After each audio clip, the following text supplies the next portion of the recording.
Olá, pessoal, sejam bem-vindos e bem-vindas ao Ensina Aí, o podcast da Gerência de Ensino e Pesquisa. Eu continuo sendo a Carla Cabral, comigo, o Thiago Paulus. Tudo bem, Thiago? Tudo bem, bem-vindas. Hoje nós vamos apresentar aqui no podcast a professora da Faculdade de Ciências da Saúde da UFGD, a doutora Maria Cláudia Bernardes Peixoto. Ela possui graduação em Nutrição pela Universidade Metodista de Piracicaba, é mestre e doutora em Alimentos e Nutrição pela Faculdade de Ciências Farmacêuticas da Unesp, e ela é especialista em Nutrição pela Sociedade Brasileira de Nutrição e ela é docente do curso de Nutrição da UFGD. Ela também é orientadora do programa de residência multiprofissional cardiovascular dentro do Hospital Universitário e avaliadora do Sistema Nacional de Educação Superior, BASES, e a linha de pesquisa dela é apetite, sintomas com câncer e também a questão aspectos nutricionais, nutrição clínica, nutrição e saúde e sarcopenia, Bem-vinda, professora, E agora, atualmente, faltou colocar, ela é a vice-diretora da Faculdade de Ciências e Saúde da UFGD, Obrigada, Thiago, pela apresentação. Currículo bem fraquinho. Obrigada por me apresentar, pela descrição tão detalhada do currículo, E lembrando que começaremos na direção dia 4 de julho, tá? Futura e diretora, ainda não assumimos. E estou muito feliz, muito contente de estar aqui com vocês. Obrigada pelo convite da Gerência Pesquisa aqui do HU. Legal. Maria Cláudia, qual que é a tua experiência de atuação dentro do HU? Você já tem um tempo que você trabalha aqui com residência, com pesquisas. Qual que é a tua experiência? Exato. Então, Thiago, eu cheguei em Dourados em 2017, quando eu entrei no concurso aqui. Então, tomei posse em março de 2017. Então, estou no UFGD há mais de 6 anos. E desde então, dentro do HU, com essa parceria incrível que nós temos aqui, da Faculdade de Ciências da Saúde, HU, UFGD, E desde então, eu venho acompanhando os alunos na disciplina de estágio supervisionado de nutrição clínica. Então, essa é a minha função principal aqui dentro hoje na graduação. E atuamos também, eu juntamente com outros professores da área clínica, além, a gente extrapola a graduação. Então, nós atuamos hoje nos cursos de pós-graduação aqui do HU. Então, a residência, então, é uma delas. Então, desde 2017, eu venho atuando dentro do HU na graduação e na pós-graduação. E agora com o mestrado, que nós temos o programa de pós-graduação em Alimentos, Nutrição e Saúde, lá na UFGD, e nós temos pesquisas também, que, então, nós conduzimos projetos também aqui dentro do HU. Então, hoje aqui nós estamos tanto na graduação, quanto na residência multiprofissional, bem como no mestrado profissional, com essa parceria linda que nós temos. Eu coordeno a pós-graduação, Estou sob a coordenação lá desde março. Então, há quase 4 meses também estou na pós-graduação, na frente do programa, que era coordenado pelo professor Ricardo Fernandes e hoje coordenado por mim, desde março. Fui nomeada e agora aí com mais esse desafio, Então, teremos agora, a partir do dia 4 de julho, temos que caminhar com a coordenação da pós-graduação e a vice-direção da Faculdade de Ciências da Saúde. Então, essas são as nossas práticas aqui, dentro do HU. Estou muito feliz por isso, adoro acompanhar os meus alunos, eu me sinto em casa aqui no HU. Eu falo porque eu sempre trabalhei em hospital. Então, quando eu tive o prazer de ser convidada para estar lecionando dentro do HU, com o estágio supervisionado e com as disciplinas de nutrição clínica, para mim é muito prazeroso, porque é o que eu sempre fiz. Então, estar com os alunos aqui dentro da pesquisa, extensão e dentro do ensino, para mim é um presente. Bacana. A nutrição eu vejo como uma das questões essenciais até para a saúde, questões de saúde, Exato. Os pacientes aí. Até Hipócrates, ele tinha uma frase interessante, ele falava que o seu remédio seja o seu alimento, melhor alimento seja seu remédio. Exato. Então, como você vê a nutrição dentro da esfera hospitalar? É importante, a gente sabe que é muito importante. Como que são as atuações das nutricionistas dentro do hospital universitário, no hospital geral? Assim? A nutrição é fundamental, ela é essencial para a manutenção do estado nutricional dos pacientes dentro do hospital, bem como para a sua recuperação. Então, hoje a nutrição ela exerce o papel fundamental, essencial. Eu digo que o paciente bem nutrido é aquele paciente que tem melhor prognóstico. Então, hoje nós sabemos que a nutrição, ou melhor, a desnutrição, ela associa com desfechos clínicos desfavoráveis. Então, você pega um paciente que não tem um bom estado nutricional, né, ou que está em situação mesmo de risco nutricional ou em desnutrição propriamente dita, são os pacientes que culminam com os piores desfechos.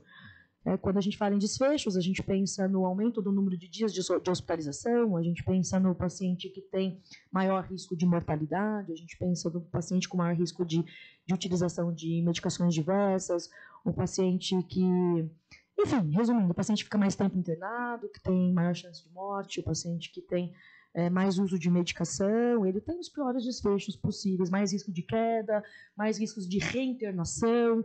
Então, hoje a nutrição, né, vida. É legal essa questão da desnutrição. Infelizmente, que na nossa região nós temos um problema sério na questão da desnutrição, né? Temos aldeias indígenas próximas aí, vemos, né, na pediatria e em outras áreas aí, essa questão aí, né? A desnutrição hospitalar, Tiago, ela é bem prevalente, é altamente prevalente ainda, ela tem alta prevalência. Nós temos dados de 2001 para cá, e nós vemos que esses dados não mudaram muito. A desnutrição dentro do hospital, a prevalência gira em torno de 40%, 50% ainda. Então, nós temos números bem elevados de prevalência de desnutrição hospitalar ainda. A desnutrição ela foi muito tempo negligenciada dentro dos hospitais, né, escondidas debaixo do pano. Então, hoje a gente coloca a desnutrição para fora mesmo, para que a gente possa trabalhar esse processo. Ela ainda é muito prevalente. Ela ainda é prevalente. Por mais que nós atuemos e que a nutricionista tenha sua importância, a gente trabalha diariamente aqui no HU para que o diagnóstico de desnutrição seja feito de forma precoce. Então, nós temos preconizados pelos consensos e diretrizes da área de nutrição clínica que o rastreamento do risco nutricional ele tem que ser feito nas primeiras 24 horas, né? Até 48, mas esforços devem ser reunidos para que o risco seja avaliado nas primeiras 24 horas, para que a gente já consiga ver aquele paciente que tem risco de se desnutrir e aquele que não tem risco de se desnutrir. Aquele paciente que tem risco de desnutrição, que tem risco nutricional, é o paciente que a gente precisa programar uma avaliação nutricional mais detalhada. Então, é aquele paciente que nós temos que fazer uma anamnese mais detalhada, uma avaliação da composição corporal mais detalhada, um acompanhamento da ingestão alimentar mais detalhada, né, para que eu dê suporte para que ele não se desnutra dentro do hospital aos nossos olhos.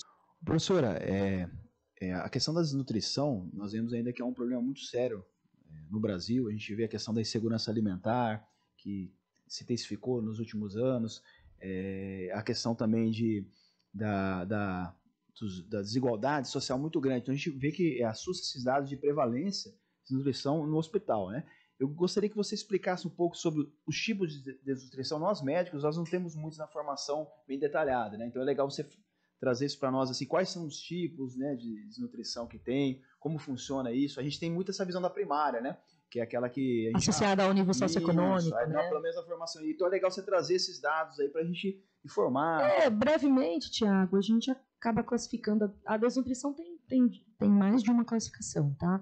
Mas pensando nesses aspectos que nós estávamos conversando, nós podemos classificá-la em primário, secundário e terciário, sendo a primária associada ao nível socioeconômico, a secundária relacionada a doenças, a presença de doença crônica, e a terciária, a desnutrição que nós temos dentro do hospital, que é hoje a minha maior atuação, né?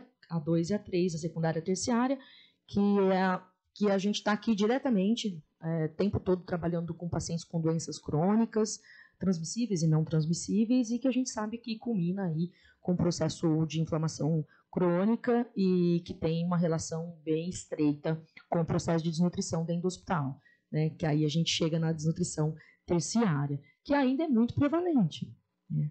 Nós achamos, né, que é alta prevalência, né? Nós temos dados no Brasil de 1998 do IBRANUTRI que retrata uma prevalência em torno aí de 50% de desnutrição, e o que a gente vê é que depois de 10, 12, 15 anos, os números não mudaram muito. Assusta, né? 50%. E é assustador.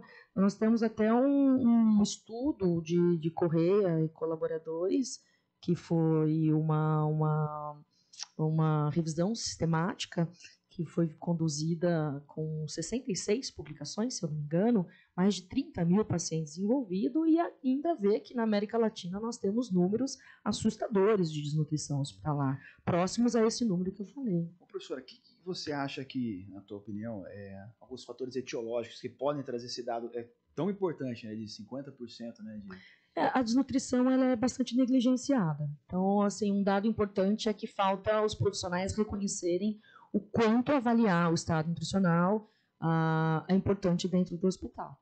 Então, nós estamos falando, então, de desnutrição dentro do hospital. Então, a importância de avaliar esse paciente na hora que ele chega, a importância dos aspectos nutricionais para o bom andamento do prognóstico da doença.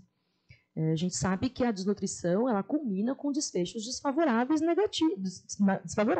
com desfechos negativos, como nós já citamos, aumento do número de dias de internação, número de hospitalizações, aumento do número de reinternações, aumento dos custos hospitalares, que para a gente, especialmente no hospital público, é importante, e também culmina com o aumento do desfecho de morte, isso é sabido.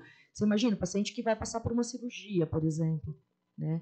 Nós sabemos que o estado nutricional dele pré-cirúrgico determina o que vai ser o pós-cirúrgico dele. Então, isso é bem importante. E você vê que esse dado ele é até chocante, né? Porque a gente vê uma coisa básica, que é a questão da alimentação, né? Uma função fisiológica básica, a gente vê que isso fora e dentro do hospital a gente ainda tem barreiras ainda, né? Exato. Você acha que talvez isso teria que ser mais ênfase no ensino ou dentro da política, uma política pública para isso, dentro do hospital?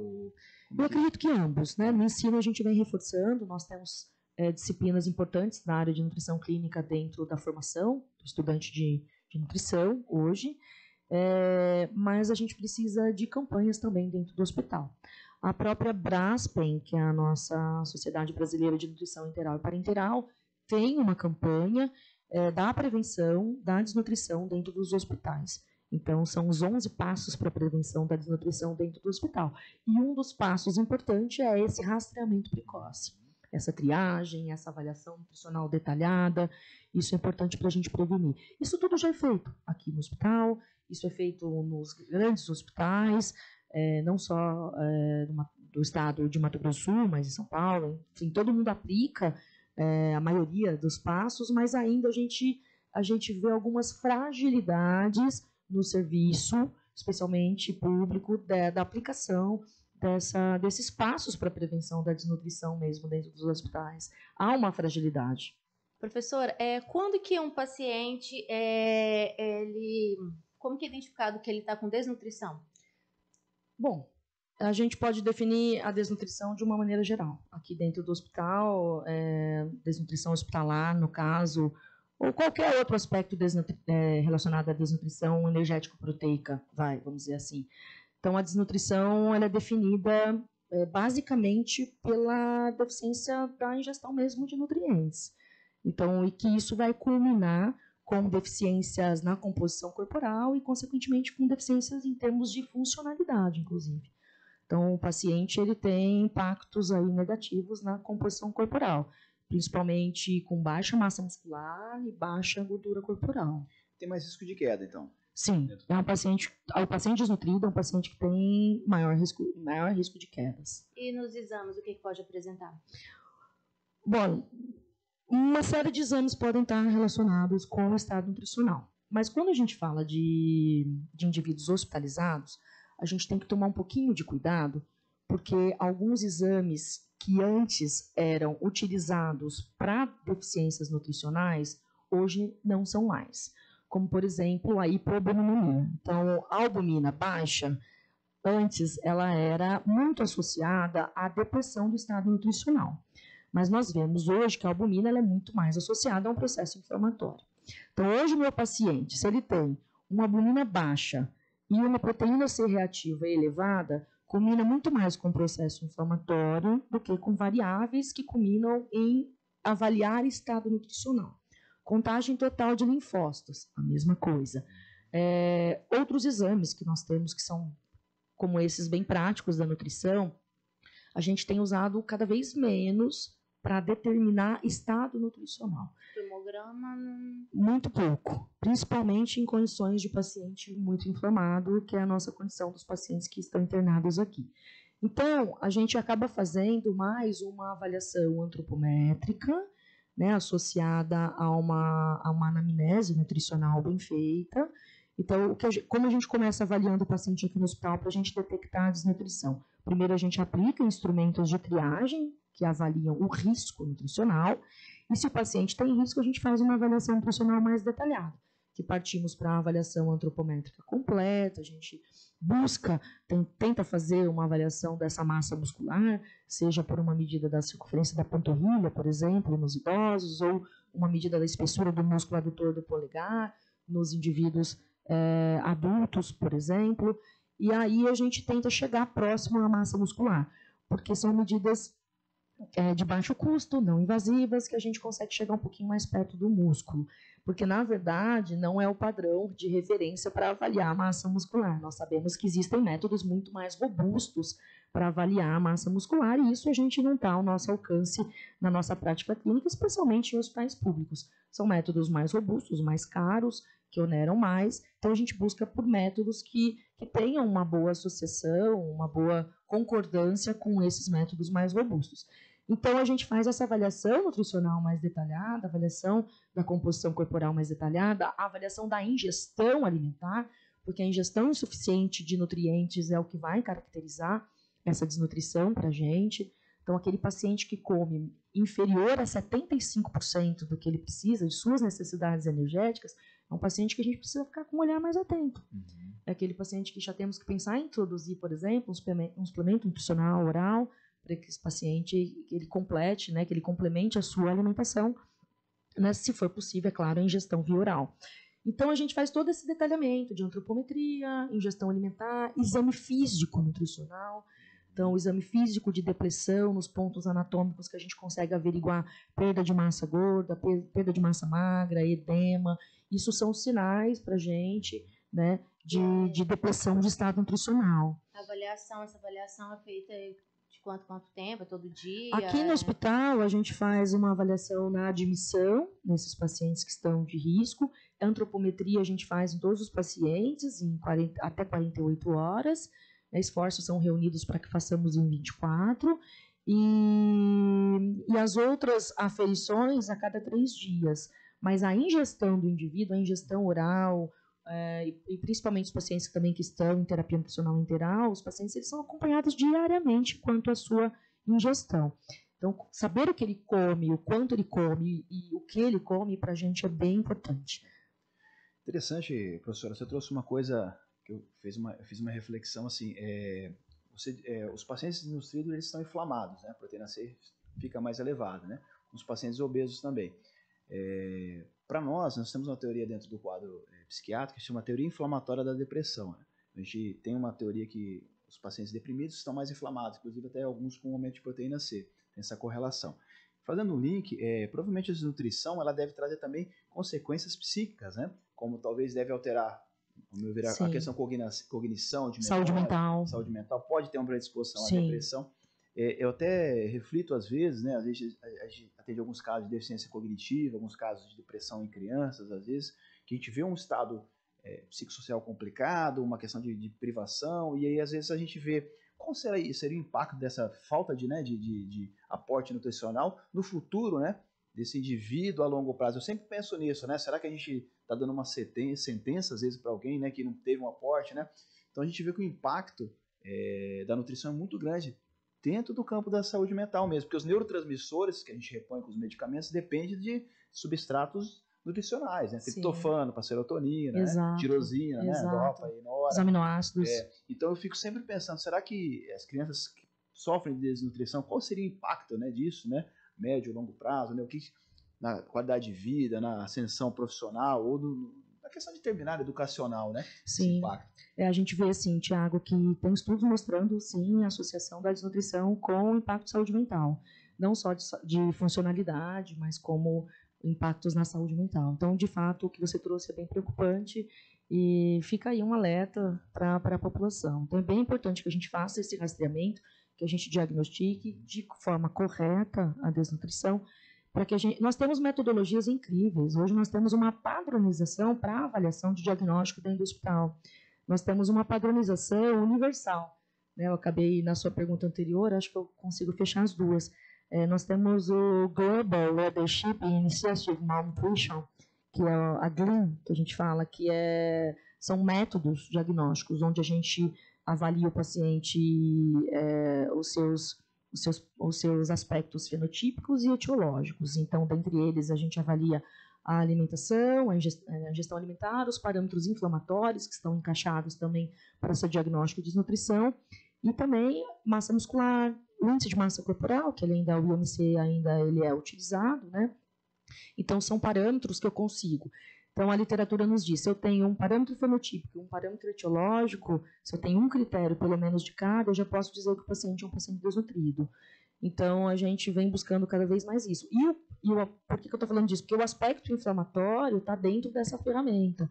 Então, se o paciente tem um estresse metabólico aumentado, se ele tem PCR elevado, são características de que eu tenho um paciente, ou albumina baixa, por exemplo, né? Eu tenho aspectos de paciente que tem um processo inflamatório aí acentuado, que eu não preciso avaliar se ele é alto, médio, ele tem, né? Há um processo instalado, e isso vai combinar diretamente com a inflamação, e que hoje tem estudos mostrando que tem muita relação também com a saúde mental. Interessante, né?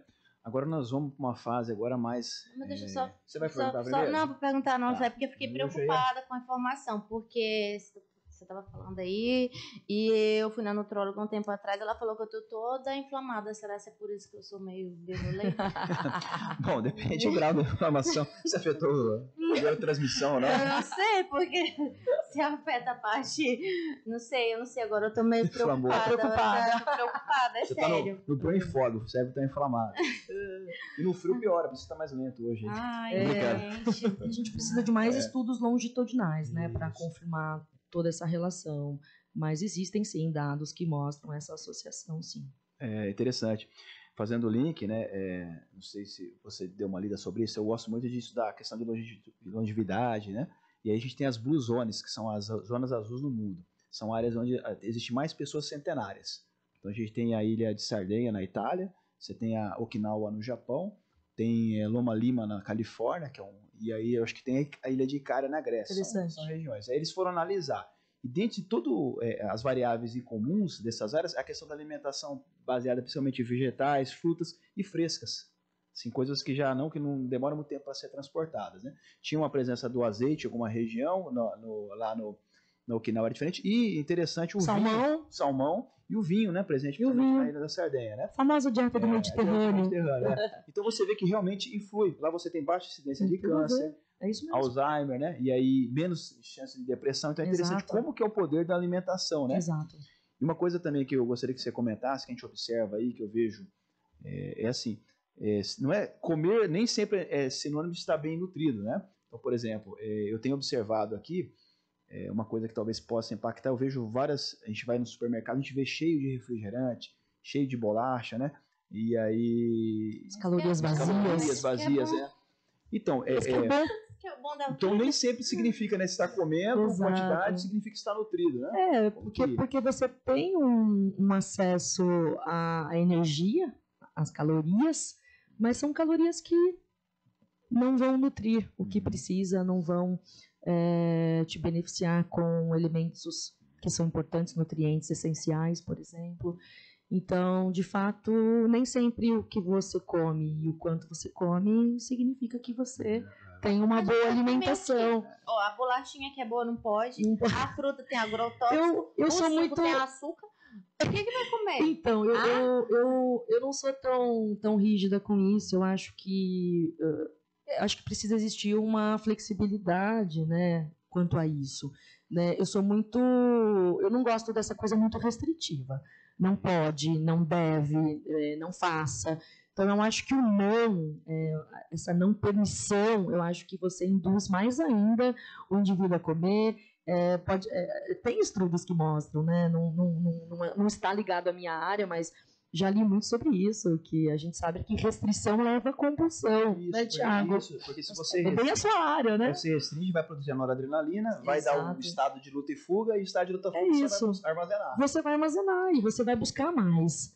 Professor, você conhece a dieta 5-2 ou não? 5-2 não. 5 dias você come bem e 2 dias no final de semana só porcaria. Picanha, cerveja, gordura. E eu vivo no 7-7, 5 dias comendo só porcaria, mais 7. Porque na verdade, se você tem uma necessidade, né, energética, eu preciso de 2.000 calorias, 1.800 calorias e tá ok. Você pode adquirir essas 1.800 calorias de N formas. Você pode adquirir comendo refrigerante, tomando refrigerante, comendo bolachinha, isso, aquilo, e atingir as mesmas 1.800 calorias. Mas você não vai estar atingindo com aquilo que você precisa. A gente precisa de uma distribuição, a gente precisa que seja homogênea essa distribuição e que você consiga comer de todos os alimentos de forma adequada, né? Adequada, saudável e sustentável.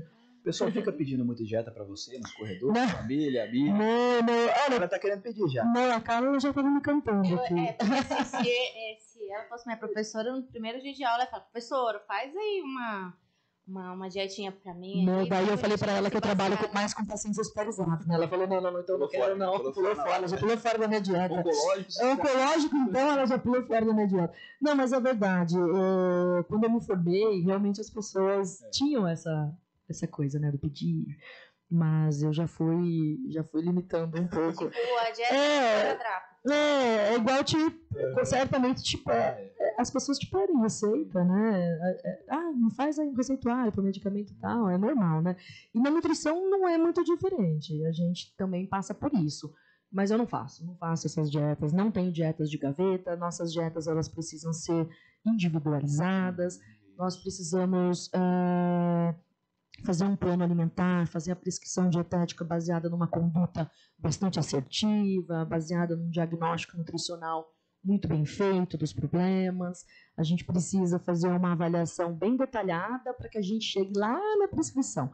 Assim como você faz uma avaliação detalhada para você prescrever, né, o melhor medicamento para o paciente. Na nutrição é a mesma coisa, então não peça dieta. Nem se tiver no churrasquinho lá, tem um chato te enchendo o saco, aí me passa a dieta e você faz uma lafalca aqui. Não tem jeito, isso é bem complicado.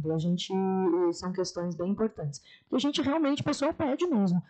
Me faz uma dieta hiperproteica, hipercalórica, não sei o quê, me faz uma dieta para ganhar massa muscular, me faz dieta para... Desinflamar deve ser mais... Então assim, não existe. Existe a dieta para você. Existe uma dieta individualizada, uma prescrição dietética assertiva, baseada em toda a história alimentar que eu vim construindo e vim te conhecendo. Então, não tem dieta de gaveta, não. Não desanime. Depois você marca a consulta. Eu tenho essa experiência em consultório, eu já tive, mas hoje não trabalho mais com isso. Mas eu acho que nós temos muitos profissionais nas cidades, bastante competentes e procura um nutricionista. E é importante procurar um profissional, né? Porque hoje a gente vê conteúdos na internet assim, absurdos, né? O pessoal divulgando dietas volantes, como se fosse vender uma solução mágica, né? Tem dos dois tipos, né? Tem o nutricionista formado, blogueiro, que é aquele que passa a informação assim. Que tá mais famoso que coach. Não, nós temos de tudo. Mas o pior são aqueles que viralizam informações, né, sem qualidade nenhuma, sem respaldo científico nenhum, sem nada, né? Então nós temos nutricionistas assim também, infelizmente, mas nós temos pessoas leigas que estão propagando informações sobre nutrição. Então você abre a internet a qualquer momento, tem um que se tá lá, acha que está habilitado a falar sobre nutrição. Então hoje a nutrição ela vem sofrendo muito com pessoas que não são nutricionistas querendo prescrever dieta ou fazer apelo a produtos nutricionais na internet, nas vendas. Vende uns veneninhos ainda para ajudar? Não, nossa, gente, tem de tudo. Tá um caos, viu? Tá um caos. E por isso que é importante, né? Sempre filtrar quem está falando, qual é o currículo, né? Qual a evidência da informação? Isso é bem legal. Qual a força da informação? Qual a evidência da Mas informação? ninguém vai atrás, o pessoal só vai atrás do pessoal que quer. Eles vão atrás daquele pessoal que fala o que eles querem ouvir. Exato, e principalmente as pessoas que buscam pelo emagrecimento. Então, geralmente são indivíduos que optam por um emagrecimento mais rápido. Nem sempre o mais rápido é o duradouro, né? E falar nisso, minha colega essa semana me ofereceu um chá de banana dizendo que desinchava. Aí, tá vendo? Qual a força da evidência? Aí eu já fui naquela pensando assim, não, mas a banana é massa, tal, é bem legal. Passa esse chá pra cá. Nossa, eu tomei aquele negócio horroroso. Eu falei, não, mas isso vai me desinchar? Vai. Aí eu tomei na crença, né? Gente, mas... E é engraçado porque, tá vendo? Nem sempre é palatável, né? Nem sempre é gostoso, é agradável. E a alimentação tem que ser gostosa, a alimentação tem que ser prazerosa, é atrativa aos olhos, né, Tiago? Que delícia, né? Até eu falo que a gente pode comer um feijão e a gente pode comer um feijão. Você pode comer um arroz e um arroz.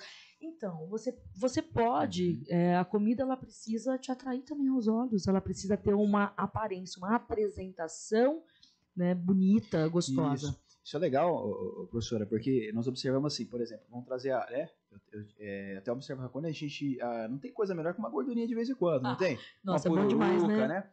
A dieta muito restritiva. É a melhor barrinha de cereal que tem. E até você sabe que a gordura ela vai produzir hormônios, ajudar na neurotransmissão cerebral, então você vai ficar feliz. Agora, se você fizer uma dieta muito restritiva, né? Exatamente. Feliz, né? Tiago, equilibra tudo na vida. Eu falo até brincando, quando a gente quer fazer uma reunião, negociar alguma coisa, a gente faz um banquete, né? Porque daí fica mais fácil, né? Mais agradável, né? Exato. Desde a Grécia Antiga, o pessoal faz banquete. Exato. O bolinho tá só ouvindo a conversa. O bolinho tá só de olho ali pra gente, que já proporcionaram aqui. Mas é isso. Fala sobre isso. Eu acredito que de fato precisa... Esse equilíbrio ele precisa existir. Porque a pessoa que tem muita restrição, ela não tá no melhor caminho. Então nós temos que sim nos alimentarmos de gordura, de 20% a 35% da dieta é gordura. É lipídio na nossa alimentação. O restante é proteína e a maior proporção aí de carboidratos, né? Então a gordura ela tem que fazer parte da nossa alimentação. Isso. Ela constitui a membrana gordura neuronal, saudável, né? sim, a gordura saudável. A gordura saudável. Né? Você tem fontes de gordura saudáveis que nós conhecemos. Então, não tem por que deixar a gordura. O problema são as gorduras, né, saturadas, que você acabou de comentar. O bacon, por exemplo, uma gordura saturada. As 2 vezes, né? 3 vezes por semana, pode? Uma vez? Olha só. Como que explica esse povo lazarento que come gordura todo dia, massa todo dia e é seco? Gordura marrom. Então, Não sei se tem isso aí da gordura. Porque eu não tem 17, 18 anos não, já é um pessoal já acima dos 30. Então, é muito individual esse processo, o metabolismo, né? Entra numa questão, aí a gente vai entrar numa questão de individualidade.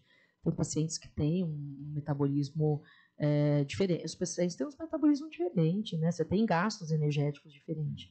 Então, tem pessoas que realmente comem mais, só que nem sempre estão lá magro, seco, mas estão bem, né? Os seus exames, por exemplo, tenho vários indivíduos que eu conheço que são magros, que estão magros que eu falo dentro de um peso saudável para a estatura, mas que tem hipercolesterolemia, hipertrigliceridemia, os magros também infartam. Então, assim, é bem preocupante porque o peso corporal, a massa corporal total não pode ser a maior preocupação. Não deve ser a maior preocupação. Porque nem sempre o indivíduo que está com o peso adequado, ele está saudável. Muito pelo contrário. Com certeza, esse paciente, esse indivíduo que come todos os dias dessa forma, certamente ele tem distúrbios do metabolismo lipídico importante. Coisa interessante até... Tem uma aula que eu faço sobre transtorno alimentar, eu mostro o padrão de beleza ao longo da história, né? Como isso influencia na percepção. Sim. Então lá atrás, na Grécia Antiga, a gente via a Vênus de Mileto, né? Ela mais cheinha, né? Isso, mas por quê? Porque a questão da produção hormonal, dos hormônios sexuais, depende de ter lipídios, né? E gordura. Então, para você ter uma atividade, ser ativo sexualmente, exige ter também lipídios na constituição hormonal. Sim. E aí depois nós vemos até o período da Idade Média, que os lords, né?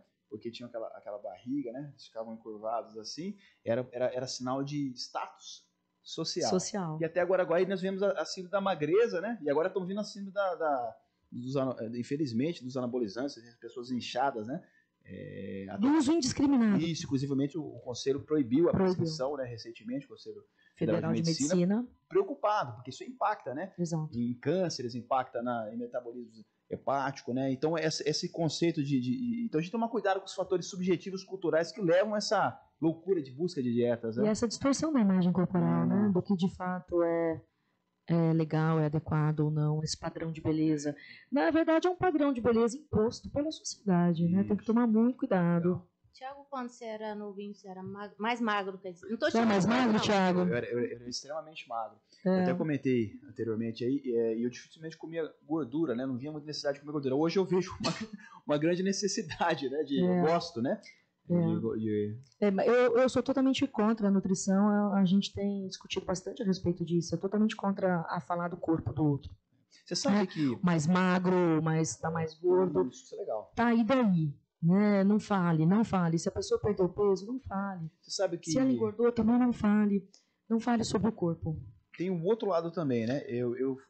Como Desculpa, Tiago. Não foi bronca pra você, não.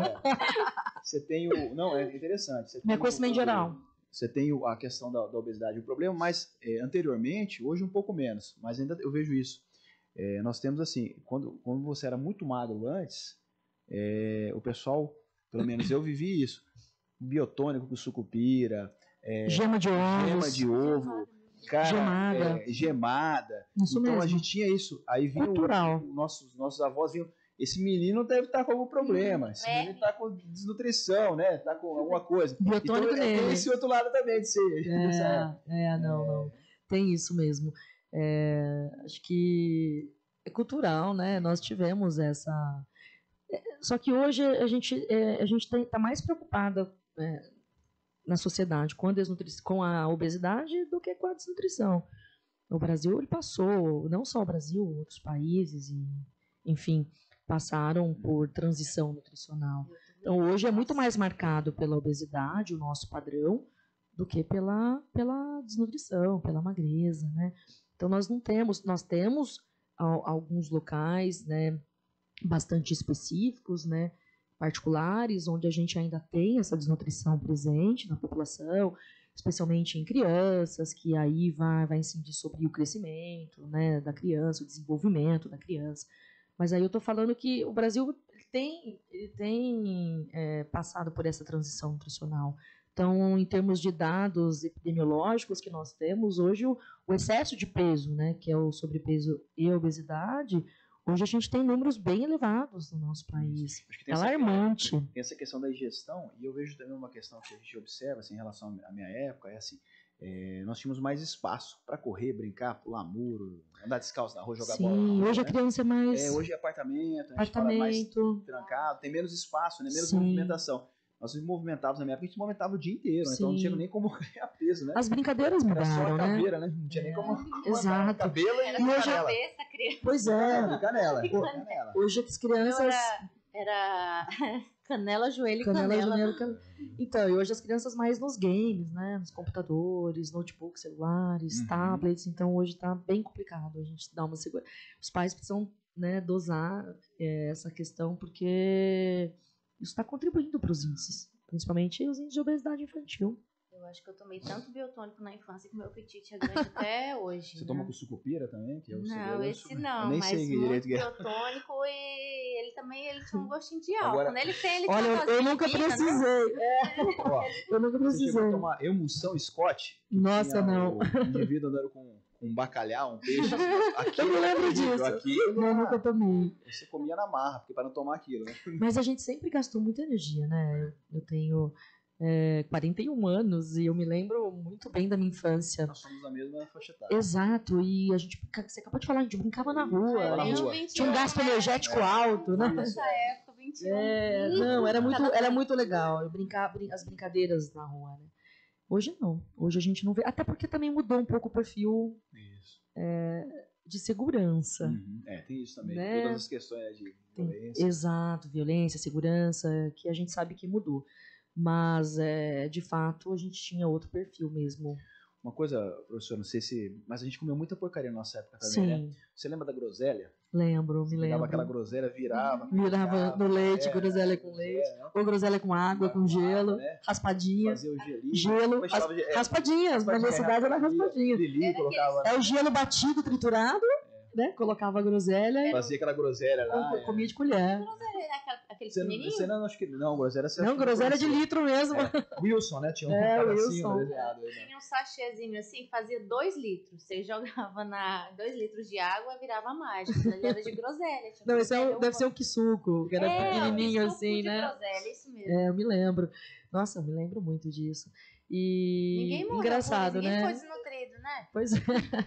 Não, acho que não tínhamos informações, né? Não tinha muito. Hoje nós avançamos em termos de Isso, informações, isso é de verdade. diagnósticos, o avanço da ciência.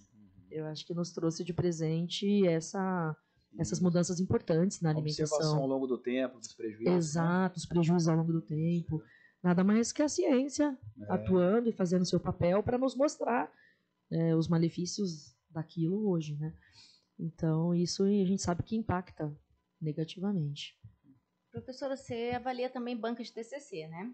Avalio bastante. E assim, não tem como mudar isso, a gente fazer um trabalho voluntário, doação de cesta básica, porque assim, aquele negócio é muito...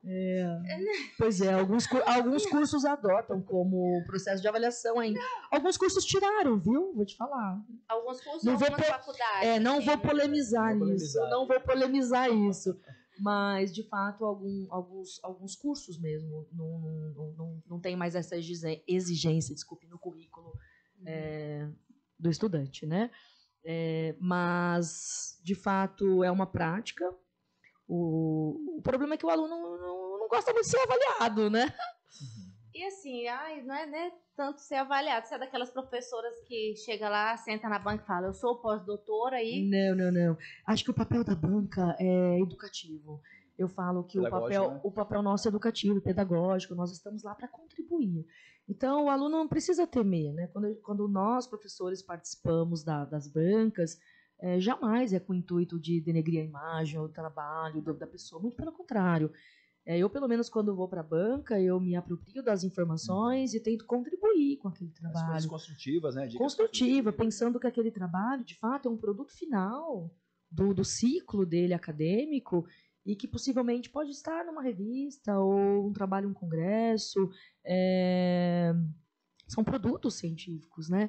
Então, por que não eu contribuir para, de fato, gerar um produto aprimorado para que ele possa, de fato, compartilhar com a comunidade ou acadêmica ou científica ou até com a comunidade mesmo leiga sobre o assunto. Então, a gente vai com papel mesmo educativo, pedagógico, esse é o fim da banca. O problema é que, de fato, tem pessoas que, às vezes, né, não... E já teve algum trabalho apresentado que a sua crítica foi, não, meu filho, volta lá para o primeiro período? Não, nenhum. Até porque, é engraçado isso, foi boa a sua pergunta, porque o professor, o orientador, para deixar o seu aluno ir para a banca, se expor, precisa estar no mínimo preparado. Então, aquele aluno que vai levar chapuletada da banca, poxa, o orientador nem viu o trabalho, nem viu a apresentação do aluno. Então, o orientador, ele tem esse processo, né, de participação e ele faz meia culpa no trabalho, entre aspas. Então, ele precisa estar ciente do que o aluno vai falar, apresentar, não pode deixar, ele tem que fazer a defesa do aluno ali, né? Então, não, de fato, eu nunca participei de banca assim, de que, faça de novo, não tá bom, não. A gente tem sugestões e, ao final, a gente peça, porque o aluno ele tem um prazo para entregar a versão final, então ele tem um prazo para fazer as adequações, e aí a gente, geralmente, o aluno ele tem um tempo para fazer isso, mas não refazer o trabalho, ou, olha, não tá bom, tá reprovado. Eu nunca reprovei ninguém em banca. Ai, que fofinha. Eu sou boazinha. Deus me livre se eu encontrar essa professora pós-doutora e falar, meu Deus, como eu sou burra. Imagina que isso. Olha só. Não. E já teve alguma situação engraçada em sala de aula, que inusitada, que você, meu Deus, se alguma pergunta nada a ver ou não sei. Teve uma situação, uma vez eu ministrava aulas aos finais de semana em cursos de pós-graduação em nutrição clínica. E eu vou contar uma curiosidade aqui. Na verdade, é uma coisa minha. Eu morro de medo de gato. Gente, eu tenho medo de gato. Fobia. É uma fobia. Gatofóbica. Então, assim, eu me lembro que quando eu me formei, eu fazia atendimento a domicílio e eu perguntava se tinha gato, porque tinha aqui na casa, né? Então, o prontuário lá estava marcadinho. Mas Se é tem um gato. horror mesmo, assim, se você vê o gato na rua, você sai Não, fora. não é assim. Já foi assim, hoje não, né? Eu sempre trabalhei isso em mim, né? Algumas habilidades, pra eu tentar não ser tão assim. Não, mas se ele tá na calçada, eu passo. Mas o que eu não consigo é ficar no mesmo ambiente, principalmente apartamento, ambiente fechado. Então, eu tenho várias amigas que têm gato. Eu também tenho e que eu não vou. E que eu não vou, eu não mais vou. complexo esse caso aí. Esse caso é um pouquinho mais complexo. Eu não vou. Então, assim, ou quando eu vou, eu tenho que confiar muito. Então, eu tenho um casal de amigos que eu visito, mas aí eles fecham o gato do corredor pra lá, tranca a porta e, por vezes, deixam a chave comigo. Eu falo, pra eu confiar ainda mais, me dá a chave. Esse gato deve te xingar tanto. Então, por que eu tô falando disso, né? Porque, então, se eu estiver num ambiente, num bar, assim, com mesa na calçada, bem, bem rústico, e tiver um gato, eu fico monitorando, né, para ver onde ele tá, mas não é uma coisa que eu levanto, saio e vou embora. Mas a situação na sala de aula foi justamente com o gato. Eu estava dando aula numa pós-graduação, no final de semana, se não me engano foi em Recife, e eu estava dando aula lá, linda, maravilhosa, entra um gato na sala. Gato animal ou gato? Não, animal, pra quê? Se fosse gente, né? Aqui, né? Delícia. Nada, menina. Gato animal. Nossa, mas eu subi na cadeira. E foi aquele... Aí uma aluna, eu já tinha falado. Eu sinalizei à turma que eu tinha medo, porque eu observei que fora da sala de aula tinha gatos ali fora, no pátio. Tinha a gangue dele lá. Não, tinha uns 2, 3, mas eu falei, nossa, se esses gatos, né? Ou um deles entrar aqui, eu tô perdida, né? Aí já tinha avisado as alunas, gente, vamos deixar a sala fechada na hora do almoço, eu tenho medo e tal. E realmente, deixamos fechado, tudo bonitinho, mas foi no momento da aula, a hora que esse gato entrou na aula, gente, pra quê? Aí foi uma coisa inusitada, né? Eu subi na cadeira, os alunos tiraram o gato, aí foi aquela confusão. Mas deu tudo certo. Então eu tenho medo mesmo. Então essa é a situação mais, assim, constrangedora e até um tanto engraçada que eu passei em sala de aula. Mas com perguntas, enfim, nunca tive nada muito parecido. Você pensou em ser professora? Como que veio essa vocação? Como que surgiu? É exatamente isso, eu acho que é uma vocação, viu, Thiago? É claro que você pode desenvolver habilidades e competências, cursos, né, capacitações, você é professora, né? Mas eu acho que 50% aí, estou arriscando na vocação.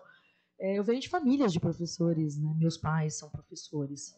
Minha mãe é professora, pedagoga, meu pai professor, ele fez filosofia e letras, e ambos lecionaram muitos anos.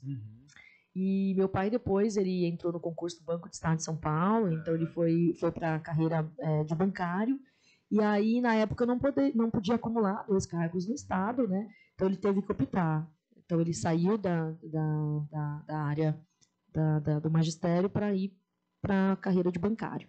Então ele optou por esse caminho, mas sempre lecionou. Meu pai lecionava inglês e português, minha mãe história e geografia. Fez a genética, então.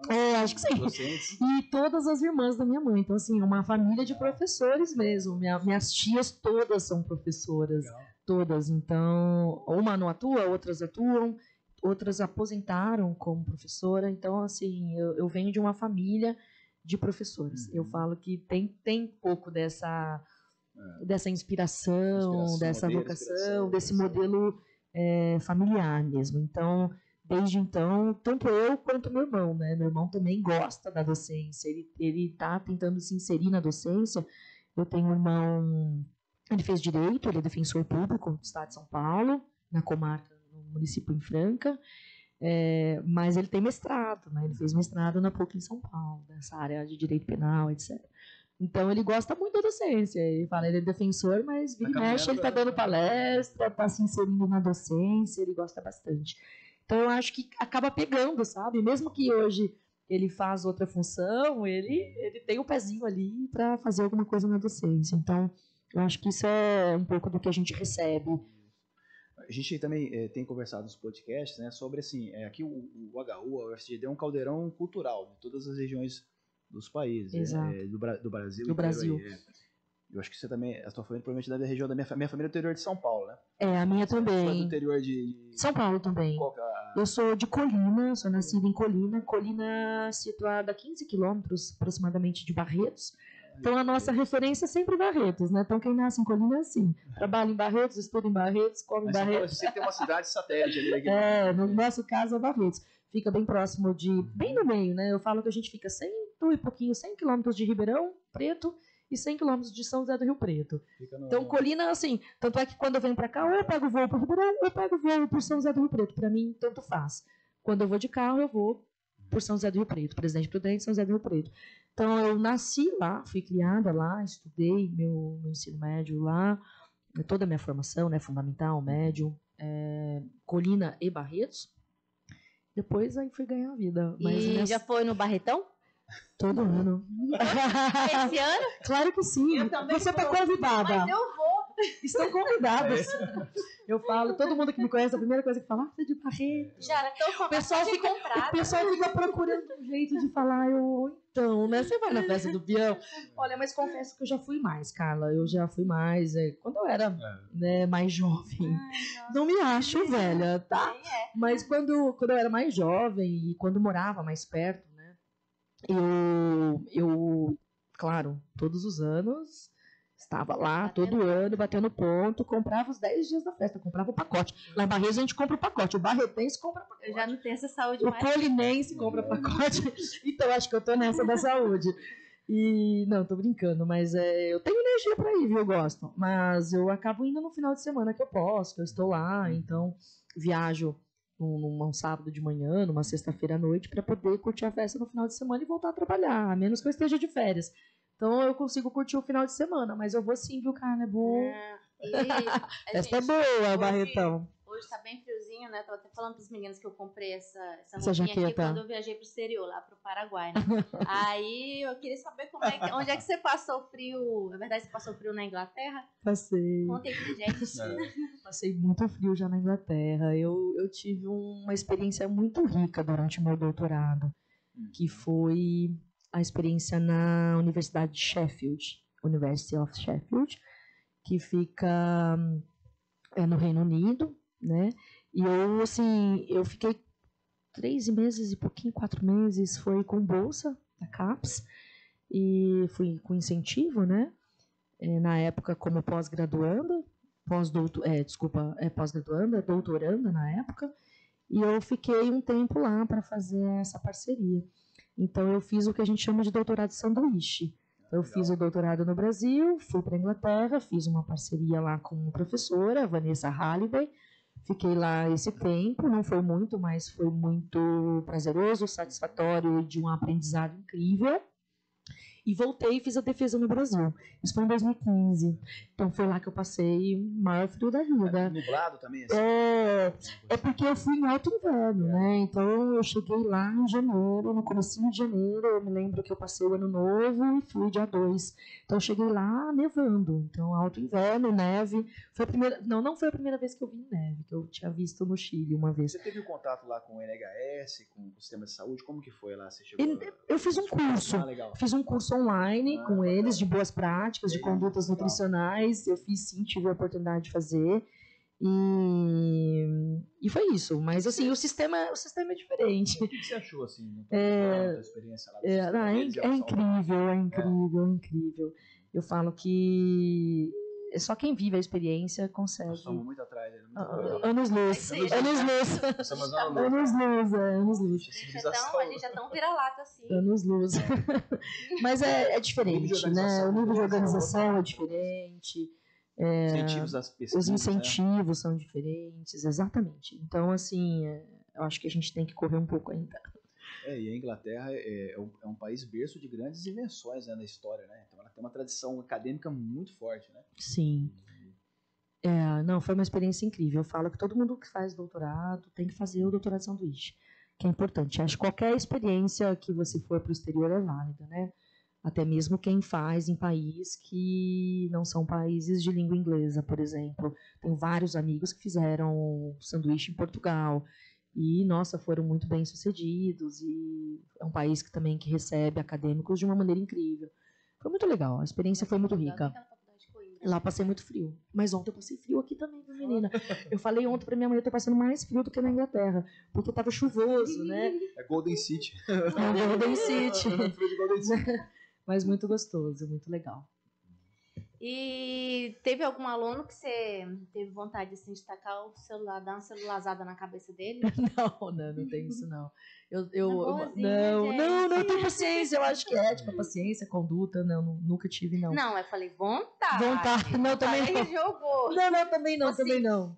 Não, é muito difícil me tirar do sério, perder a paciência. Eu prefiro a função do ignorar. Eu acho que eu também seria assim, porque eu ia pensar da seguinte forma: eu sou pós-doutora, o que é esse inseto na minha frente? Ele ainda tem que caminhar tanto, né, para chegar onde eu cheguei. Não, eu até evito comparações. Muito pelo contrário, eu acho que o nosso aluno, eu sempre falo que o meu aluno ele tem potencial para ser melhor do que eu sou. Os meus alunos, principalmente de mestrado, quem escolhe, né, a nossa orientação, os meus orientados, eles falam: nossa, te admiro, isso, aquilo. Eu falo, eu tenho certeza que você vai ser muito melhor que eu. E o legal da docência é isso, você vê o aluno superar, né? Exato, eu quero que ele me supere.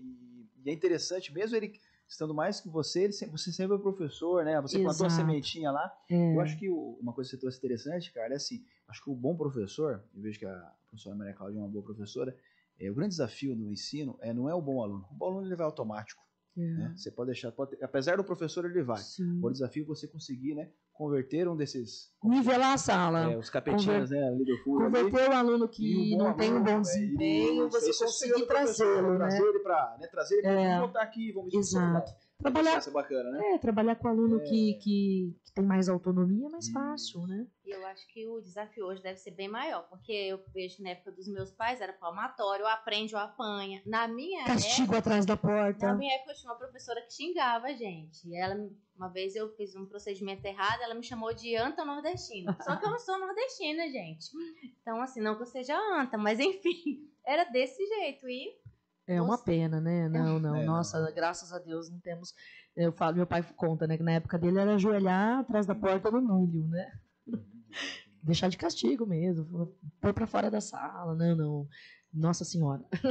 E tem uma coisa interessante dentro da psiquiatria, da psicanálise: se você reprimir muito, a coisa vai acontecer escondida e você não vai ver. Exato. Se você tiver uma relação legal de conversar e orientá-lo, você vai saber o que está acontecendo. O que acontecia? O pessoal levava a palmatória, mas fazia desenho do professor no banheiro, né? Exato. Falava mal o tempo todo, né? Exato, levava para a esquina fazer trabalho, né? Eu graças a Deus, eu acredito que eu tenho um ótimo relacionamento com os meus alunos, né? Ótimo, eu sei o momento da gente tomar uma cerveja juntos e participar dos churrascos deles, e sei o momento também de na sala de aula ter sua postura e manter... São duas coisas diferentes, né? Tem uma frase até legal que fala, né? O Paulo Freire que fala que se a educação ela não for libertadora, né? O sonho do oprimido é ser o opressor. É ser o opressor. Então, esse é o primeiro desafio. A gente, às vezes, tem modelos que não são legais, a gente tem que se libertar disso para não reproduzir, né? Exato. Senão a gente vai acabar... Exato. Nossa, e exatamente isso. Eu vejo que você também, eu acho que nós pensamos parecidos, a gente quer educar pelo amor, não pela dor, isso, né? Não pela dor. Nossa, eu sou super participativa com eles, eu sou uma professora...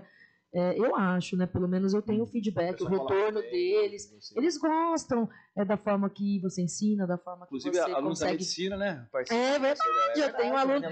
Eu tenho dois alunos que fazem iniciação científica comigo que são da medicina. Então, hoje os alunos da medicina também nos procuram para fazer trabalhos. E isso é super legal. Nossa, essa dinâmica é gostosa, esse relacionamento é gostoso. Gosto de sair com eles, gosto de dar uma boa aula e gosto de participar das atividades deles. Eu acho que é isso. E saber dosar para poder participar de tudo, né? Eu fui algumas vezes homenageada aqui na nutrição, eu gosto, é muito legal, né? Já fui professora homenageada, nome de turma, paraninfa, então são presentes que a gente recebe, eu acho que pelo carinho que você tem, pelo reconhecimento, a empatia, enfim, uma série de coisas. Então isso é muito gostoso. A docência é um presente. Meu caminho até aqui foi uma construção. Nunca pensei, vou ser professora. Você perguntou, acho que isso, acabei não comentando tudo. Mas, de fato, sou de uma família de professores e eu venho com essa vocação. Mas eu nunca pensei, vou ser professor, Eu fui ser nutricionista, né? Docência é uma das áreas de atuação do nutricionista. Então, hoje estou na docência. Então, eu sempre fui da área da nutrição clínica, hoje estou na docência. Então, faço as duas, hoje docência e nutrição clínica. Nós que somos da área de saúde, isso é o maior desafio, porque pelo menos eu não tive nada de pedagogia na formação. Nossa, nem eu. Buscamos isso o tempo todo. Eu saí, eu fui fazer nutrição, terminei a nutrição, falei, meu Deus, né? E agora? Eu me lembro, essa história é uma história engraçada. Eu falei, gente, agora eu preciso... Sabe aquela coisa com 21 anos? Pra mim, é engraçado. Eu entrei com 17 anos na faculdade. E aí me formei com 21. Nada! Eu fiz escola particular naquela época. Nossa, eu nem quis fazer cursinho, nada. Né? Coitada, ainda essa. Não, com muito sacrifício. Meus pais, né, me estudou tanto a mim quanto meu irmão. Mas enfim, quando eu fiz nutrição, me formei com 21, aí cansada, com 21 já cansada, né? Não quero fazer mais nada, agora eu quero descansar. E eu tenho uma tia que mora em Fortaleza, irmã da minha mãe. Aí, nessa época, a gente foi no final do ano, nós íamos passar um período de férias lá e já tínhamos até programado essa viagem, tudo comprado para ir para Fortaleza. Meus pais, meu irmão, tudo. Vamos para Fortaleza, vamos. Só que antes, meu pai deixou um currículo meu na Santa Casa, em Barretos. Né? Ele, não, vamos deixar os currículos. Eu falei, não, espera, né? Espera, vamos deixar o currículo. Não, espera. Eu falei, não, então tá, então vamos deixar esses currículos. Fomos na Santa Casa, em Barretos, deixamos esse currículo. Santa Casa é um hospital geral, em Barretos. E muitas cidades têm Santa Casa, né? Então, eu deixei lá meu currículo e fui para Fortaleza. Cheguei em Fortaleza, fiquei 2 dias, quem me liga? Santa Casa, pra eu fazer uma entrevista. Lá na praia tomando uma caipirinha. Eu tive que antecipar meu voo. Eu falei, agora você vai voltar comigo? Falei pro meu pai, agora você vai voltar comigo. E voltou? Não, voltei. E eles ficaram, claro, obviamente, curtindo mais um pouco. E eu voltei para fazer a entrevista e foi quando eu fui contratada. Né? Naquela época o processo seletivo era esse, era entrevista, currículo. Meu currículo eram meus estágios, né? Em São Paulo, quase toda cidade tem uma Santa Casa. Toda cidade tem uma Santa Casa. E aí foi minha primeira experiência com o hospital, foi na Santa Casa de Barretos. Hospital grande lá, né? Hospital grande, mas lá, na época, isso em 2003, não faça contas. Não. Quando que eu nasci? Foi quando eu nasci. Em 2003, eu era a única nutricionista da Santa Casa. Eu tinha uma técnica, 2 técnicas de nutrição que trabalhavam comigo, uma na cozinha, né, no serviço de nutrição e dietética, e a outra no lactário, na produção, né, de mamadeiras, leite, etc. Né? Mas é o seguinte, quando eu estava lá na Santa Casa, quando eu falo que eu era a única nutricionista, eu até brinco, eu falo que eu tinha que jogar no gol e cabecear. Porque lá eu fazia nutrição clínica, mas eu fazia também a alimentação coletiva ali, de alguns, né, funcionários que comiam ali, colaboradores, e bem como as refeições que eram uma unidade produtora de refeições para pacientes hospitalizados. Né? Então, era eu a nutricionista que fazia o cardápio mensal, custo, compra, gestão dos funcionários, enfim, escala de férias, de folga. Naquela época a gente fazia tudo. Eu entregava, juro para vocês, eu entregava pronta a escala de férias e de folga no RH. Carimbada pelo serviço de nutrição. Nós que fazíamos escala de férias, de folga, porque a gente tem um tanto dessa formação, né? De administração de serviços de alimentação. Então, eu administrava o serviço de nutrição e dietética do hospital. Mas quando tinha paciente lá em cima, orientação de alta para fazer prescrição, era eu também. Então, eu era da nutrição clínica e da cozinha, entre aspas. Era isso. Que experiência. E foi inusitado. Foi inusitado, foi legal, foi muito legal. E lá eu fiquei 2 anos, um pouquinho mais. Depois eu já fui para o Hospital de Câncer de Barretos, em 2005, que é onde eu tive essa minha maior experiência e meu maior contato mesmo com a nutrição clínica. Uma pergunta nada a ver. Qual que é a lógica de pizza com rúcula? Que delícia. Com rúcula? Com rúcula. Pizza com rúcula? Melhor coisa do mundo. Amo vegetais na pizza. Por mim, pizza só existiria de vegetais. Tô brincando. Mas o lance é você colocar a rúcula depois, tá? Não vai levar a rúcula pro forno e murchar tudo a rúcula. compensação. Porque aí ela desidrata. No forno ela desidrata, né? Então a gente coloca, ela fica bonita, verdinha, assim, depois que a pizza tá pronta. Que delícia. Bastante azeite. É isso. Por mim, tá ok. Nem chegamos na sarcopenia. Não, então, agora que eu ia chegar no filé, né, na cereja do bolo, né? Maria Cláudia, eu vi que você pesquisa sobre sarcopenia e eu acho que é um tema super interessante, né? Porque a população brasileira tem envelhecido mais, né? No mundo todo, né? Exato. E é um problema de saúde pública, né? Que eu vejo o pessoal está discutindo. O que é a sarcopenia? Define o pessoal de uma maneira simples. De uma maneira simples, né? A sarcopenia ela é definida... primeiro a gente precisa lembrar, Tiago, que ela é reconhecida formalmente como uma doença muscular. Uma doença muscular. A sarcopenia é uma doença, ponto final. Ela tem CID. Tá? Então a gente precisa só recordar esse ponto. E é importante porque a sarcopenia ela é definida, a definição mais recente que a gente tem é o declínio, né? É um indivíduo que tem a perda de força associada à perda de massa muscular. Então, é o declínio da força muscular associada ao declínio da massa muscular, e a sua gravidade é determinada pelo comprometimento do desempenho físico. Então, por exemplo, um indivíduo que tem suspeita clínica, né, um indivíduo que tem suspeita clínica, tem sinais sugestivos de sarcopenia, a gente faz a avaliação da força muscular. Hoje, a avaliação da força muscular é o parâmetro primário de avaliação da sarcopenia. Então, avalia a força.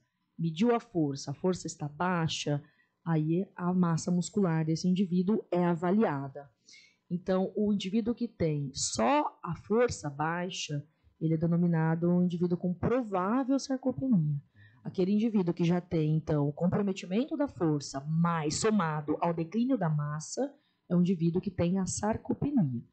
O indivíduo que tem a força baixa, o declínio da massa e ainda associado ao comprometimento do desempenho físico, como, por exemplo, uma baixa velocidade de caminhada, é um indivíduo que tem uma sarcopenia que nós categorizamos, né, como sarcopenia severa. É legal isso, né? Eu estava vendo um estudo sobre prognóstico, né, de mortalidade em idosos, né? A lentificação da marcha, a sarcopenia, a relação, né, inclusive com quedas, né? Como que é isso? Como que você vê essa questão? Não, a queda é um sinal, né? É um desfecho e é um sinal, né? Então, o paciente que tem risco de queda, ele pode ser um sinal sugestivo para a gente de sarcopenia, e aquele paciente que tem muitas quedas, a queda também é um desfecho, né? Então, isso é muito importante, principalmente aqui no ambiente clínico, né, que a gente trabalha. E é importante a gente só lembrar também que tem duas sarcopenias, né? A gente chama de sarcopenia, a gente pode defini-la também sarcopenia primária e sarcopenia secundária. A primária, bem lembrado por você, é associada ao envelhecimento, mas não podemos nos esquecer da secundária, que é aquela sarcopenia associada à doença crônica, ao processo de desnutrição, enfim, ao sedentarismo, que acomete indivíduos mais jovens. Então, essa sarcopenia primária associada ao envelhecimento é um ponto. A sarcopenia associada a uma doença crônica pode acometer, inclusive, indivíduos mais jovens. Coisa legal que você trouxe da sarcopenia secundária é que, recentemente, eu atendi um paciente pós-Covid, ficou em UTI, em um estado bem grave, que desencadeou um quadro importante de sarcopenia, inclusive com redução da mobilidade funcional, de caminhar importante. E cursou com um quadro inflamatório muito alto, né? Para uma proteína C muito alta, né? A gente tem essa correlação inflamação, né? Sim. Principalmente 2 pontos, né? A gente tem o inflammation, né? Que aí é ligado associado ao envelhecimento e é o que contribui aí para essa sarcopenia. E nós temos também a sarcopenia associada à inflamação crônica mesmo da doença, né? Nós sabemos que, independentemente da inflamação, ela culmina com sarcopenia. Tem uma associação bem importante, bem estreita. Para prevenir os idosos, né? O que é feito para prevenir em termos nutricional? A gente sabe que a atividade física tem seu papel, mas em termos nutricional, como a gente pode prevenir, atuar na questão da sarcopenia? Assim? Nossa, dá para fazer tanta coisa, Thiago, mas assim, em suma, né, para a gente tentar sumarizar, primeiro ponto, a questão da gente dizer não ao sedentarismo, viu? Então, assim, deixa eu só te falar, a gente começa a perder massa muscular em torno de 30 anos, tá? Não, Você já tá eu tenho perdendo... 21. já tá quase perdendo massa muscular. Diz que vai quebrar ela vai quebrar o controle remoto da TV para ir até a TV. 30 e poucos anos, até antes, a gente já começa a declinar a massa muscular, tá? E isso é bem importante. Então, pensando em prevenção, o exercício é sim o caminho. Os trabalhos vêm mostrando, cada vez mais as evidências nos mostram a associação, né, a combinação do exercício aeróbico com o exercício resistido. Então, o exercício resistido é bem importante, tá? A musculação é fundamental. E é associada a uma boa alimentação, com uma boa base energética e proteica. Não podemos negligenciar a energia. Não adianta nada eu comer muita proteína se eu não tiver esse balanço energético. Então, eu preciso ter um equilíbrio, né, da minha ingestão. Então, eu preciso comer adequadamente, em termos de quantidade e qualidade, né, que também é de suma importância. Pensando na qualidade, eu penso aí na proporção de proteína. Então, você pensa num indivíduo adulto, é importante a quantidade que ele come de proteína e é importante a distribuição que ele faz de proteína ao longo do dia. Então, se você pegar, por exemplo, um indivíduo, um paciente idoso, que eu estou tentando fazer um trabalho de prevenção dessa sarcopenia, eu vou colocar aí para ele em torno de 1,2 a 1,5 grama por quilo de peso aí de proteína. Então, se você pensar num paciente de X grama por quilo de peso, né? Então, você pega um paciente de 70 quilos, então, se você pega, né, a quantidade de proteína que ele precisa, aí, vamos pôr em torno de 90, 95 gramas, um pouco mais, eu preciso distribuir isso ao longo do dia. Então, também não vai adiantar se ele comer essa proteína em 2 refeições. Então, a estratégia nutricional que a gente usa é a gente tentar colocar nas grandes refeições pelo menos 20 gramas de proteína por refeição. Então, porque também o nosso organismo ele não vai metabolizar muito mais que isso. Não adianta você concentrar só numa refeição só no almoço, só no jantar. Você precisa distribuir, né, fazer a distribuição da proteína ao longo do dia. Porque às vezes a gente se engana, só numa refeição exato. e na outra. Então, se você tem, por exemplo, 4 refeições com 20 gramas de proteína, você tem aí 80 gramas de proteína, né? Então, 80 gramas de proteína para um indivíduo de 80 quilos é como se ele estivesse comendo 1 grama por quilo de peso. Então, ideal é a gente pegar o churrasco do domingo e dividir 2 partes, né? Exato. Na hora do almoço e na hora da janta. Não fazer tudo na hora do Não fazer tudo na hora do almoço, né? O jejum intermitente é uma mentira. não vou entrar nem nesse mérito. É polêmico. Mas de fato é isso. Não só a quantidade, mas sim a distribuição. Então, resumindo, se você tiver uma boa ingestão de energia, né, uma ingestão de energia adequada, de calorias, né, falando assim, para o pessoal entender, e de proteínas adequadas, você consegue aí fazer uma mobilização correta dos nutrientes para que a gente consiga a prevenção. E associada ao exercício. Então, a gente precisa se alimentar bem, com boas fontes. Não adianta nada também eu me preocupar com proteína e também só comer carne vermelha, que aí eu vou entrar em outros problemas, né? Não vou estar falando em boas fontes, não que a carne vermelha não seja, mas a gente sabe, conhecemos os problemas em torno acerca da carne vermelha. Então, a gente precisa fazer uma boa distribuição e respeitar isso. O problema é que a carne vermelha vem sempre acompanhadinha do chopp. Então, aí se associa mais ao problema. Você pode colocar um vinho, né? Porque a dieta mediterrânea. O problema da dieta... O problema é que são 2, 3 garrafas de vinho. Então, é por isso que a dieta mediterrânea não funciona aqui. Vai ter que ir pro CAPS daí. Exatamente. Então, a gente fala, às vezes, uma dose, né? 2 dedinhos. Põe aí 150 ml, a pessoa já pensa na garrafa, entendeu? Já pensa nos 750 ml. Não só fez a ingestão calórica, a proteína ela deixou pra... exatamente. Então, assim... Então, é não só pensar em quantificar, mas pensar em como eu vou distribuir isso ao longo do dia. Então, prevenção, alimentação e exercício, né? Eu acho que toda essa avaliação nutricional, essa avaliação médica é bem importante, né? Os exames, enfim, avaliação do consumo, da ingestão alimentar, para que a gente faça uma avaliação para ver se a pessoa está comendo de fato dentro dos seus objetivos, das suas metas nutricionais. Nós temos metas individuais nutricionais. Então, a alimentação associada ao exercício hoje é a nossa melhor prevenção. Boa. Isso aí. É isso. Queria agradecer a presença da professora, né, aqui no podcast, foi muito bom, bastante conhecimento, né? É isso, eu agradeço toda essa trajetória que eu pude contar, um pouquinho de mim, um pouquinho sobre mim, um pouquinho sobre o que eu faço, o que eu fiz, eu fico muito grata, né? E fica sempre aberto se quiser, né, participar aqui do podcast, né? Tamo aí O junto. convite Obrigada. está refeito. Obrigada Obrigada. pela presença, desculpa as brincadeiras. Imagina E por hora foi isso, pessoal. Obrigada por permanecerem até agora e até uma próxima. Obrigada.